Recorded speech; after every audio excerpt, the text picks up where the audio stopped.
रोज़माइन trust पिछले 11 साल से ख़ास तौर से मुसलमानों को और कमज़ोर तबक़ात को हिमायत देते हुए उनकी तालीम का इंतज़ाम करता है और बच्चों को तालीम के साथ दूसरे स्किल से भी जोड़ता रहा है। रोज़माइन ट्रस्ट के चेयरपर्सन अवैस अंबर साहब हमारे साथ हैं, जो तलबा के लिए एक रहनुमा की हैसियत से अभी पटना समेत बिहार के दीगर इलाक़ों के साथ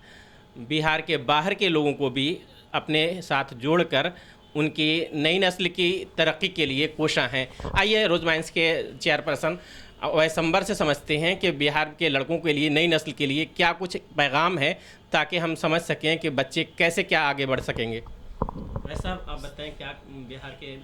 लोगों को और ख़ास तौर के भारत के लोगों को क्या कुछ कहेंगे नई नस्ल की। मैं बहुत शुक्रगुजार हूँ मुनसिफ टीवी का कि मैंने हमेशा देखा है कि इन्होंने अच्छे और बड़े मुद्दों को उजागर किया है। जहाँ आज मीडिया से लोगों का विश्वास उठता जा रहा है, वहाँ ऐसे चैनलों के ज़रिए बच्चों तक अपना पैगाम करने का एक मौका देना, मैं इसके लिए अपने पूरी टीम की तरफ से मुनसिफ टीवी का बहुत शुक्रगुजार हूँ। जहाँ तक बात है तलबा के हायर एजुकेशन में जो बच्चे जाना चाहते हैं और उनके कन्फ्यूज़न से जुड़े सवालों का, सबसे पहले तो मैं पूरे मुल्क के बच्चे बच्चियों को एक पैगाम देना चाहता हूँ कि जो हालात एजुकेशन में पैदा किए जा रहे हैं, जिसका हकीकत से कोई लेना देना नहीं है। आज जो हालात हैं वो ये हैं कि हायर एजुकेशन में जब बच्चा जाना चाहता है तो 10वीं करने के बाद और 12वीं करने के बाद वो तैयारी के नाम पे अपने माँ बाप को और अपने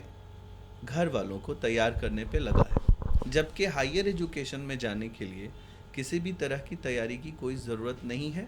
10वीं के बाद और 12वीं के बाद 50% की एलिजिबिलिटी से, मैं बहुत गंभीरता से इस बात को रखना चाहता हूँ कि मुल्क के सारे नौजवान बच्चों को और बच्चियों को ये पता होना चाहिए कि हायर एजुकेशन में जाने के लिए सिर्फ 50% मार्क्स की एलिजिबिलिटी चाहिए, और वो इंजीनियरिंग में, डिप्लोमा में, बीबीए में, मैनेजमेंट कोर्सेज़ में, पैरामेडिकल कोर्सेज़ में जाने के लिए एलिजिबल कैंडिडेट होंगे, बिना किसी प्रिपरेशन और बिना किसी एग्ज़ाम के। ऐसे भी क़ानून में प्रावधान मौजूद है।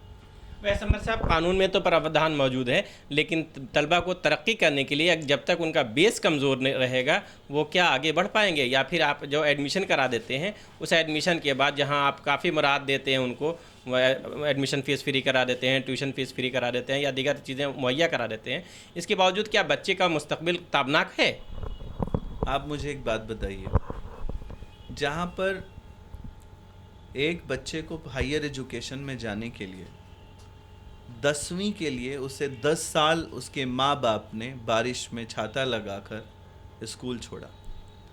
12वीं में उसके माँ बाप ने पहुँचाने में उसको 10 साल कड़ी मेहनत की, और 12 साल के बहुत बड़ी तैयारी के बाद क़ानून ने, हिंदुस्तान के मुल्क के क़ानून ने उसका इम्तिहान लिया। इम्तिहान के बाद 10वीं बच्चा पास हो गया 50% से, और 12वीं बच्चा पास हो गया 50% से। जो काम उसके माँ बाप और वो बच्चा 12 साल के बाद नहीं कर सका, वो इन कोचिंग संस्थानों के जो मालिक दावा कर रहे हैं कि 2 महीने में तैयारी हो जाएगी, क्या ये आपको सही लगता है? कोचिंग संस्थान तैयारी के नाम पे जो क्राइम करता जा रहा है, उसको इस बात का अंदाज़ा नहीं है कि उससे जाने और अनजाने में बहुत बड़ा क्राइम हो रहा है। क्या आपको ये बात पता है? आपको ये बात पैगाम के तौर पे कहना चाहता हूँ कि पूरे मुल्क में, कन्याकुमारी से कश्मीर तक में, हिंदुस्तान के क़ानून के ज़रिए चलाए जा रहे, सीबीएसई बोर्ड के ज़रिए और स्टेट बोर्ड के ज़रिए चलाए जा रहे स्कूलों में जितनी भीड़ नहीं है, उससे कहीं ज़्यादा भीड़ फ़िज़िक्स और केमिस्ट्री और मैथ्स की दुकानों में है। आज पूरा मुल्क हायर एजुकेशन में जाने से पहले अपने स्कूलों के टेबल को उल्टा उलट चुका है, और इसके उलटने से जो सबसे बड़ा फ़ायदा हुआ है वो उन कोचिंग संस्थान के मालिकों को हुआ है जिन्होंने अपने घरों में नोट गिनने की मशीनें लगा दी हैं। एक किसान अपना खेत बेचकर, एक गल्ला बेचकर, गन्ना बेचकर, अपने जेवरात बेचकर, झूठे सपनों के पीछे जो उन्होंने दिखाए हैं,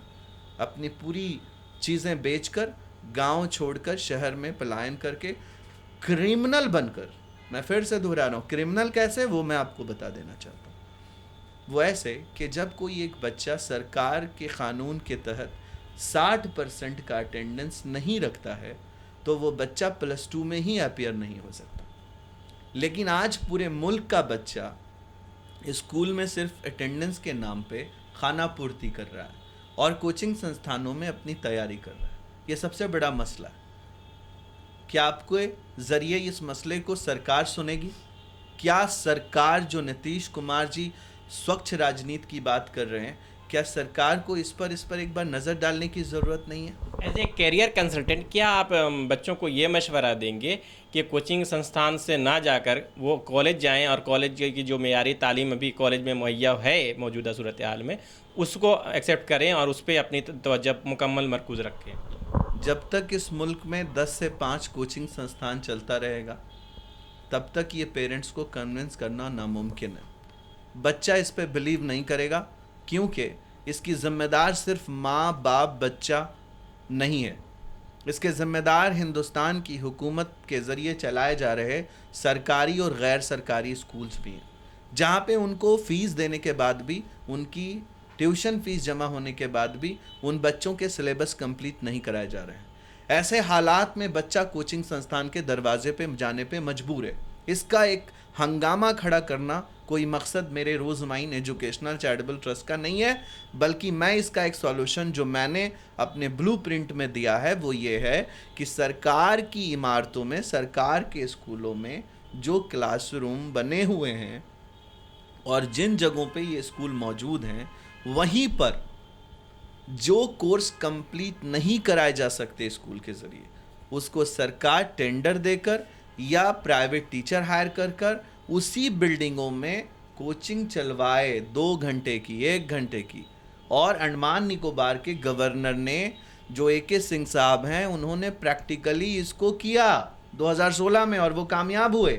अगर कोई सरकार ये नहीं समझ रही है कि हॉस्पिटल का एक एम्प्लॉई डॉक्टर 9 से लेकर 4 बजे तक किसी तरह की प्रैक्टिस नहीं कर सकता,